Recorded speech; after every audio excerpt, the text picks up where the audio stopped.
Our Secretary of State, John Kerry, said when he was at that point of his life, when he was fighting the madness of the Vietnam War, he said, "How do you ask a man to be the last to die for a mistake?" And as I think about where we are today, I would twist that a little bit to say, how can you be the person to ask a single mother in my city of Bridgeport or a child in Tanzania to die unnecessarily of a disease against which we have made so much progress? The science is unbelievable in the last couple of years, the improvement, the hope, the possibilities. This is what caused me to author the cure bill. The progress we have made in prevention is stunning. And of course, prevention helps reduce the spread of HIV.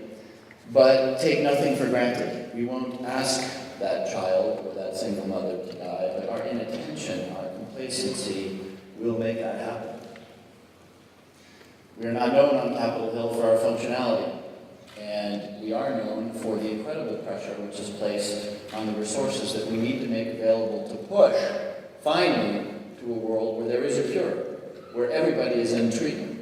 That's a question of resources and political will, and neither of those are in much supply on either side of this Capitol. We have received a temporary reprieve from the extraordinary damaging effects of the sequester, but it is temporary. It will be gone in a year. And take nothing for granted. Dr. Kim is exactly right. The people who came together to lead the way on PEPFAR, of both parties, of completely different sort of cultural outlooks, who came together for that incredible policy victory, which was PEPFAR, that still echoes in these chambers. It still echoes, but do not take that for granted. Just today, in the United States Senate, and I feel badly beating up on the United States Senate, so forgiveness for today. Though a majority of senators in both parties, not majority of both parties, but a majority of the United States senators with representation in both parties did something that 75% of Americans want us to do, which is to raise the minimum wage. Now, some people disagree with that as an idea, but my point is simply that a majority of senators wanted to raise the minimum wage in this country, and a minority of senators were able to block that.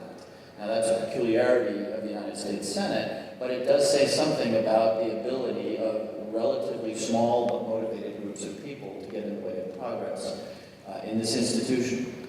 So I come to say thank you for the wonderful work that you're doing, but to beg you really to be vigilant.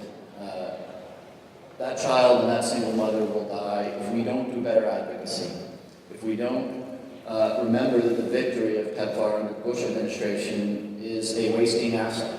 That instinct, that group of people, as time goes by, their compelling leadership recedes into the distance. So we need you in our offices fighting for the NIH budget.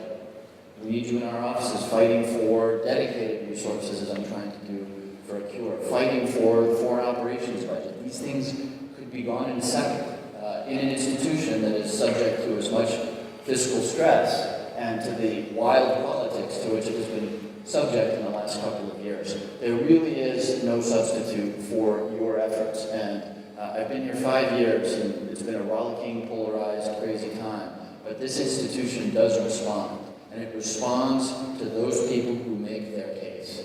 And I will tell you that everybody is making their case here. Often half of that is about reducing budgets, about being more fiscally responsible, about austerity, but other people are aggressive in their advocacy for other uses of government resources, for other pathologies, for other commitments, for technology, for infrastructure.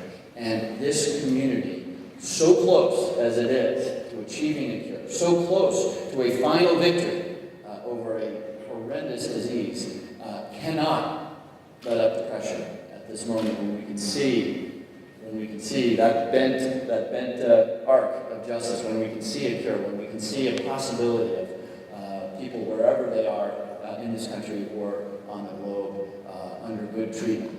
We're this close, but take nothing for granted in this institution.